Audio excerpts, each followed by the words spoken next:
Whitehall, 1212.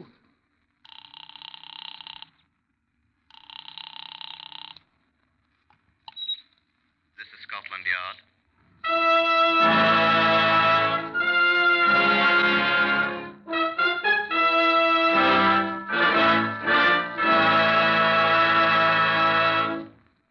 For the first time in its history, Scotland Yard opens its official files to bring you the true stories of some of its most baffling cases. These are the true stories. The plain, unvarnished facts, just as they occurred, reenacted for you by an all-British cast. Only the names of the participants have, for obvious reasons, been changed. The broadcasts are presented with the full cooperation of Scotland Yard. Research for Whitehall 1212 is from Percy Hoskins, Chief Crime Reporter of the London Daily Express. The stories for radio are written and directed by Wyllis Cooper. Here is Chief Superintendent John Davidson of Scotland Yard, custodian of the famous Black Museum. The exhibit I have to show you today from our Black Museum files is neither more nor less unusual than anything I've shown you. But, like many other of these intrinsically unusual objects, it has acquired a certain interest because of its association. Now, you've seen thousands of these. It's a string of varicolored plastic beads made by cutting plastic tubes of various colors into short lengths and stringing them together to form a woman's necklace. The string has been broken, but it's been retied, you see. The man who tied it together is here beside me. He was in charge of the case number 696966. This is Detective Inspector Herbert Case of the CID. Herbert? This case is one of the few in which the press was able to be of considerable assistance to us. Not, I assure you, by usurping the functions of the police, as so many fictional newspaper men do so fictionally successfully, but by passing on to us with remarkable celerity everything they discovered, and leaving the dirty work to us whose job that is. I applaud such pressmen, as does every good policeman. On the 9th of August last year, the Criminal Investigation Department of Nottingham received a trunk telephone call from London. The call was routed to me. The caller identified himself. John Marchbanks speaking. Inspector Case here, Mr. Marchbanks. Oh, yes. Look here, old fella. I've had a telephone call from Nottingham that I suspect wants investigating. Yes, sir? A man's just called to tell me that he's willing to sell me, for a considerable sum of money, the exclusive first-hand story of a murder. May I ask who you are, sir? Oh, sorry. Yes, I'm editor of the News of the World in London. We've the largest circulation in Britain, you know. I've seen your paper, sir. Yes. Well, this chap told me that he had the story. Says you chaps don't know anything at all about it yet. And so I thought I'd better notify you. Oh, well, that's very good of you, sir. Did the man give his name? Yes. I told him I'd have to consult my superiors, and I'd ring him back at 12:25. He's at a telephone kiosk there, and the number's 633191. And his name? Brown. George Brown, he said. Although I suspect that rather too easy, isn't it? Probably his nom de plume. You're going to talk to him at that number, sir? At 12:25, I told him. Yes. Thank you, sir. We'll be there with him. Goodbye. Good luck. And don't forget the News of the World, Inspector. It was, of course, simple to determine the location of the telephone kiosk from the number. I proceeded there at once with Detective Sergeant Victor Mann to find a young man with excessively long hair talking rapidly into the phone. We moved closer to listen as best we might through the closed door. Now, nobody knows about it except Victor. Would you say that's him, Inspector? What say to I 200 pounds, expect sir. you'd better find out, Sergeant. Right, sir. Well, 150 pounds then. I need them. Your name, George Brown. Excuse me, there's some... I'll have that telephone, please. Look here, who are you? CID cop, give us the phone. Hello, are you there? Hang on a sec, please. This is the police. You want to talk, Inspector? I say. Are you George Brown? I am. I was... It's him, Inspector. Thank you. Just wait, you, Brown. Hello, is that Mr. Marchbanks? It is? Good. Was that your man? Right, we're here. We'll have a talk with him. Eh? Oh, yes. Of course, I'll remember. Thanks very much, sir. Now, Mr. Brown. Who are you, the police? We are. Not see our cards? I was going to call you at once, officer, just as soon as I got finished with my London call. I suppose you tell us now. We're right here. May I sit down, please? On the bench there.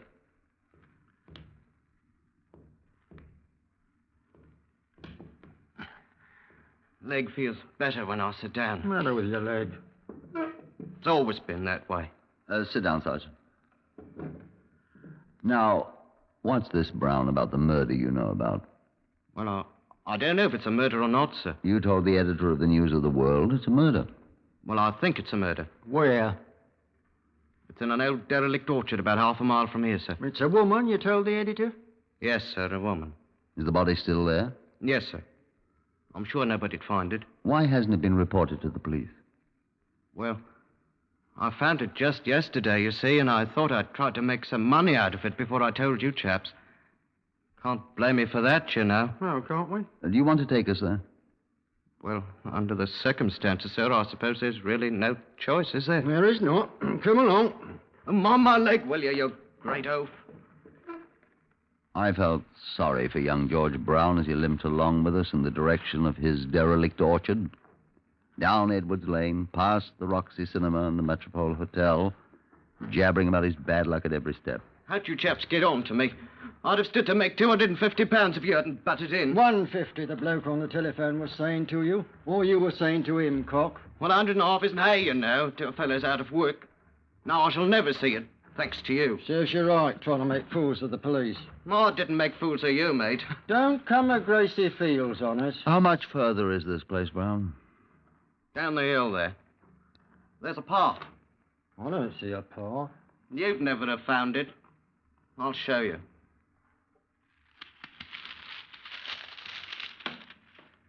Here, see? It's all grown over, but there's your path. Where's this body? See down there, at the bottom? That pile of rags? It's her coat. It's been thrown over her. Who threw it over her? How do I know? The murderer, very likely. How'd you find her? I saw beads lying on the path here. Oh, I'd better give them to you, hadn't I? You had. Well, I'm sorry, I forgot them. Here. Better tie them together, hadn't I? How do you know they're hers? I don't know. Seems probable, though, don't it? We'll see. Well, come on. Oh, I'm not going down there again. I've seen her. Now, come on, pal. No, I won't do it. It was tough enough climbing up and down yesterday with my leg. I'll stay here. You go on. Too right, you'll stay here. Shall I climb down, sir? I'll go. You stay here with the prisoner. Prisoner? I'm not arrested, am I? You are now. I arrest you on charge of willfully concealing evidence of a violent death, and I warn you that anything you say will be taken down in writing and may be used in evidence. Satisfy your cock? What are you going to do with me? The body was that of a woman about 30, I judged, lying on her side, fully dressed, the coat carefully placed over her. There was no immediate means of identification, and the only obvious wounds were the bruises about the head, which had caused the face to become quite black. The body was removed to the mortuary at Leenside for examination by Dr. Crofton, the police surgeon, and by Dr. John Little of the Home Office Forensic Science Laboratory. Mann and I took Brown to a justice of the peace on the charge we had made of concealing evidence. He was allowed to go after he'd been bailed under the Criminal Justice Act of 1925, which permits the police to go bail themselves in such cases. In the meantime, a card found in a pocket of the coat, which had covered the body, had provided the first identification. The card bore the name of Mrs. Anne Battersbye of 97 Longmead Drive, Nottingham, who had been reported missing on Friday the 3rd of August, 6 days earlier. Lodgers at the Longmead Drive address identified the broken string of beads, the coat itself, and certain other articles as the missing Mrs. Battersby's. I talked with Sergeant Mann. Yes, sir. That's who it was, all right. This Battersby woman. Body's been identified. Who identified her? Her husband and these other people, sir. What about her husband? Oh, I've talked to him, sir. He all right? Well, I brought him along with me, sir. He here now? Yes, sir. Let's have a look at him. Right, sir. Mr. Battersby.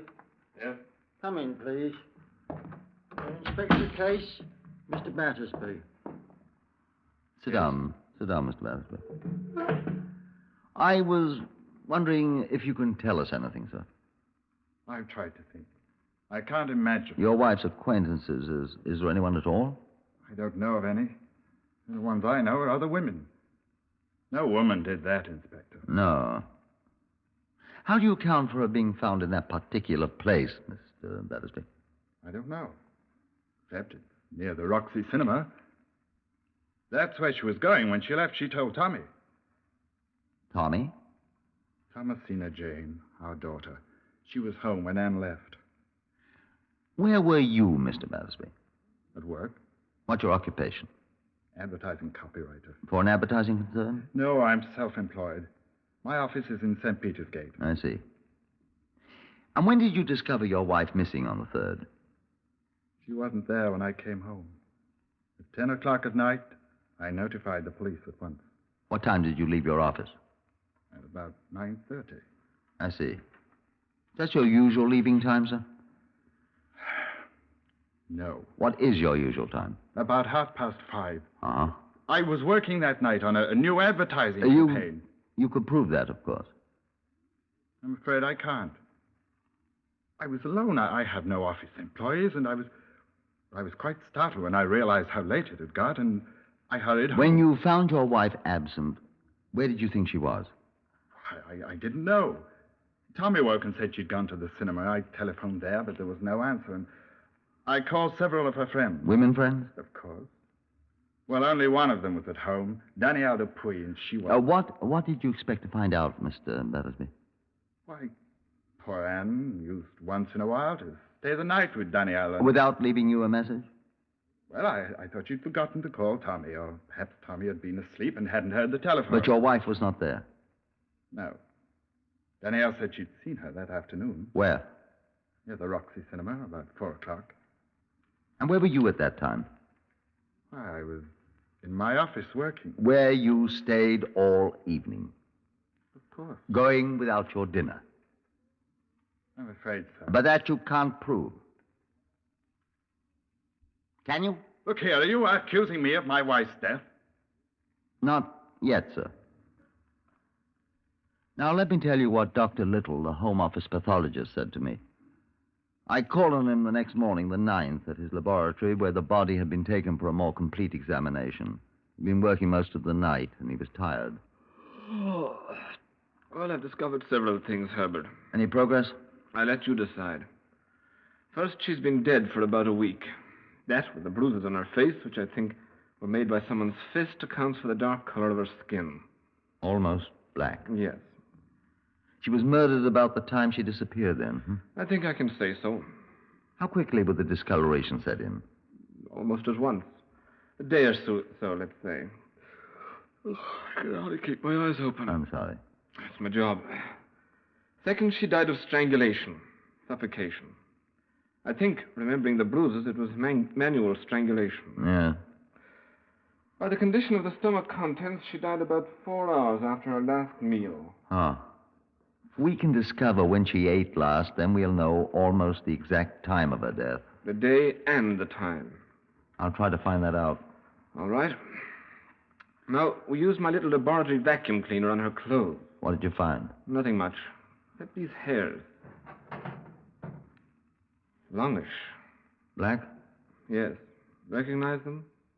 They're not her husband's. He's almost bald-headed. What hair he has is sandy. Traces of grease on this. Can it be identified, you suppose? I doubt it.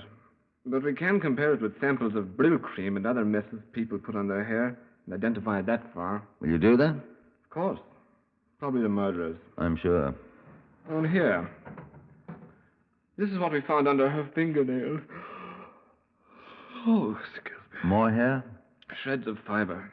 From her coat or dress? From somebody else's coat or dress. You think another woman, Doctor? Can't tell. Bring me the garment she clawed these bits from, and I'll prove that's what they're from. How? Comparison microscope, my boy. Ah. I'd like to see those beads you were talking about, too. Sorry. What for? I want to see if they fit into these marks on her neck. Marks? I think the boil strangled her with her own beads. Do you mind clearing out and letting me get a few winks of sleep like a good man? You going to sleep here? Oh, the lady won't snore. Leaving Dr. Little to his well-earned rest, I sought out Sergeant Mann for a conference. He listened attentively to my instructions. All right, sir. I've got it all, I think. The beads. To take him to Dr. Little. Right. Battersby. Ask him for samples of his hair. What else? Look over his wardrobe and get samples of fibres from everything and bring them to the Forcenic laboratory. Oh, yes, and find out from him how to reach the Stanil Dupuy. I admire your pronunciation, Sergeant. Well, the girlfriend of Mrs. Battersby. And ask her to come and see me. Ask her? Fetch her. Hope she's pretty. She's French. On his swore, qui mal pense. What? French, I'll speak it like a native. Well, try it on Mademoiselle Dupuy. Try what, sir? Get out of here. Send in that man that's waiting. Man, sir? The newspaper fella. Oh, the little fat man from London. Send him in. Yes, sir. You can come in, sir. Oh, thank you. Excuse me. I'm addressing Inspector Case, am I not? You are, sir. I take it you're Mr. Marshbanks. Of the News of the World, London. I was speaking to you yesterday, sir. Very glad to see you, sir. Oh, thank you. May I sit down? By all means. Well, you uncovered a real one, Mr. Marshbanks. What brings you to Nottingham? I came down to see this murder story merchant, Brown. He telephoned me again last night. Oh, did he? Tells me that you've arrested him. Well, teach him to conceal evidence. He's on bail now, but he'll get sent down for a few months when his trial comes up. What did he tell you? Tell me? When he telephoned you. Oh, well, I promised to give him £70 for his story, provided you have no objections. It's our type of thing, after all, you know. Come down on his price, hasn't he? No, that was my doing. We're not in business for our health, you know. It's all right with you, provided, of course, that I show you the story first. I see no harm in it, I suppose. Oh, good. Thank you. Ordinarily, I'd let our staff man here in Nottingham handle it, but I wanted to get away from my desk, and I confess this intrigues me. Yeah. I say, I was thinking of something. Can't put down an old newspaper man, can you, Constable? Inspector. Oh, I am sorry. Of course, Inspector. Write so many bloody things about constables in the paper, you know. I am sorry. Do forgive me. What were you thinking of? Oh, I was just thinking, what if this young chap turns out to be the murderer himself? Wouldn't that be jolly? Would be quite interesting, Mr. Marshbanks. I know what I should do. What? I should give him an extra £50. But only if his story is exclusive, sir. Only if it's exclusive, mind you. You're very generous, sir. It'll be worth it. Oh, it'll be worth it. Well, sir, if I allow you to leave me upon your lawful occasions now, I trust you will leave me to mine. Huh? I shall see you again before the day is over, sir. Oh, with my exclusive story, I promise you, sir. Good morning. Before the day was over, I'd said. A great many things happened before that day was over. First, at about 3 p.m, Dr. Little telephoned me from his forensic laboratory. Well, I had a good sleep, Chase. Well, I'm glad to hear that, sir. Until about an hour ago, when your Sergeant Mann brought in samples from your Mr. Battersby's clothing. You sent them for them, he said. All right. I checked about half of them. They don't match with the samples under her fingernails. Oh, they don't. Cheer up, Herbert. I've still got quite a lot to look at and compare. Oh, and hair doesn't match either. Sergeant Mann brought a sample of that. Nothing at all like it. Well, I expected as much. Just thought I'd let you know we're working and I'm wide awake. I'm wide awake and we're working is better. Well, I'll ring you if I find anything. Good, thank you. I'll be here. As I sat down the telephone, there was a knock on the door. Yes? Come in. Thank you, Sergeant. It is the Inspector Case, n'est-ce pas? I am the Inspector Case, yes, ma'am. This is Mademoiselle Dupuy, sir. Danielle Dupuy. Oh. I'd like to ask you a few questions, please, Miss Dupuy. The sergeant man. Man? L'homme. No, he has already asked me questions, monsieur. What have you been asking her, man? Oh, not about the case, sir. He asked me, do I know Anne Battersby? Yes, I say, and I do not. She is dead. Oh, hélas, ma pauvre Annie. You saw on the day she disappeared? Oh, I see her 2 times. Twice? I see her twice, oui. Twice? Once, when she is about to leave for the cinema. The Roxy to see Une lettre pour 3 épouses. A letter for 3 wives. But I am making luncheon for me and my friend. And I am desolate I cannot go with her. Oh! What's the matter? Oh! I just think if I go with her, I am dead too. Oh, well, cheer up, Mr. Puey, you didn't go with us.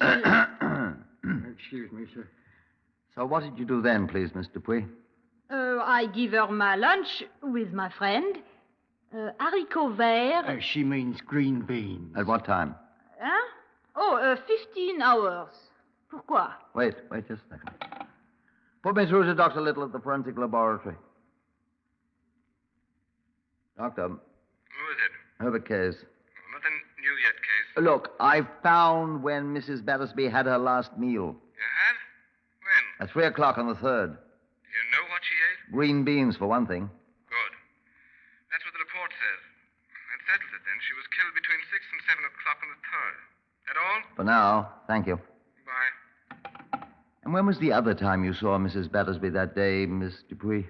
It was about just before 5 minutes to 6. Where, Miss Dupuy? Hold it, Sergeant. Are you sure of the time, Miss Dupuy? I am always sure, Monsieur the Inspector, and it was on Edwards Lane, only just past the Roxy Cinema. And of that I am also certain. Did you talk with her? I did not. How am I to know who is this man she is talking with? Man? She is walking down the street, Edwards Lane, toward the old orchard, with a man, and he is talking to her. Would you recognize this man again, Miss Dupuy? Oh, I am not sure I would know his face for sure. Did he have a lame leg? How you know that? Did he? Oui. I wish you had asked Mrs. Battersby to go with you. But I could not, monsieur. I had a very important appointment. Why do you wish so? Because I think you saw the man who murdered her about half an hour later.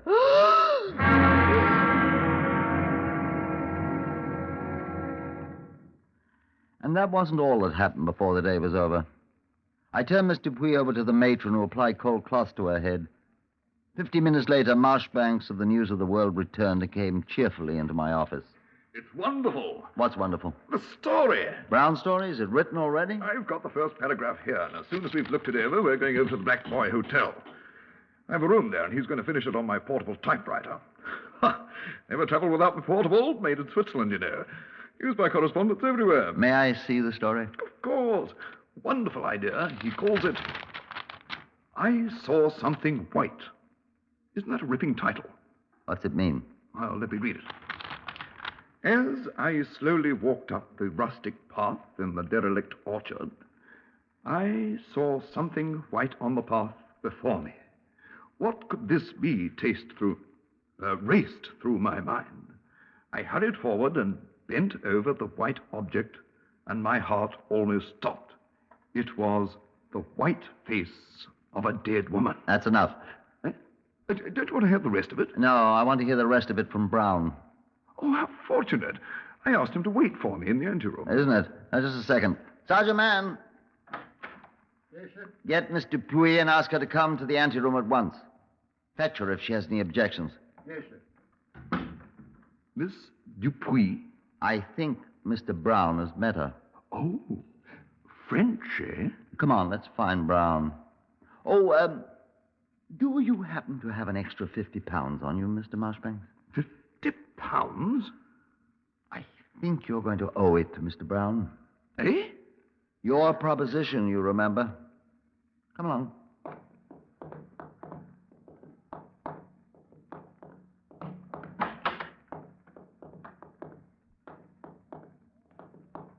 Oh, there you are, Brown.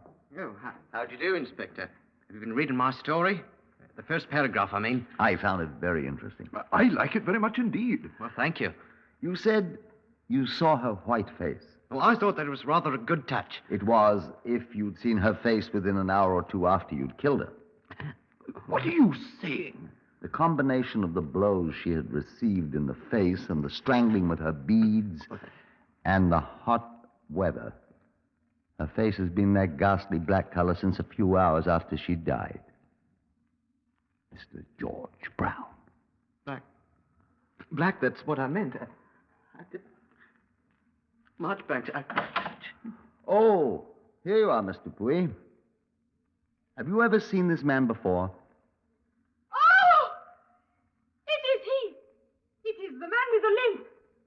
Yes, I have seen him. He is the man who did kill her. Oh, assassin! Oh! And this time the warning was a trifle different from the first time. George Brown, I arrest you for the willful murder of Anne Battersby. I warn you that anything you say will be taken down in writing and may be used in evidence.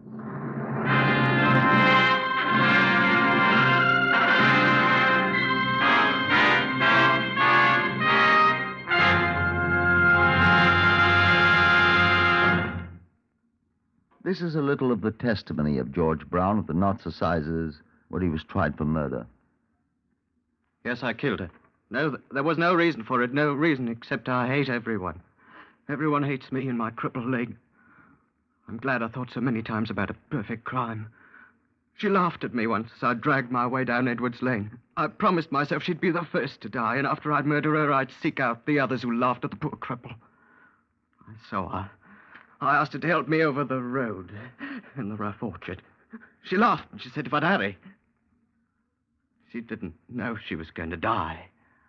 I hate her. I hate you. I hate everybody.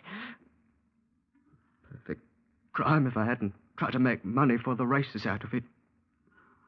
Should have been satisfied with her life, strangling the laughs and smiles out of her with her own paltry beads.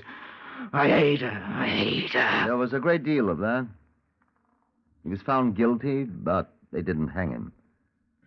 He was sent to the asylum for the criminal insane at Broadmoor.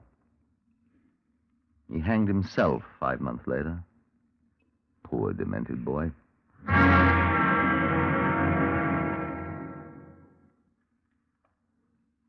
Heard on Whitehall 1212 today, Horace Braham as Inspector Case.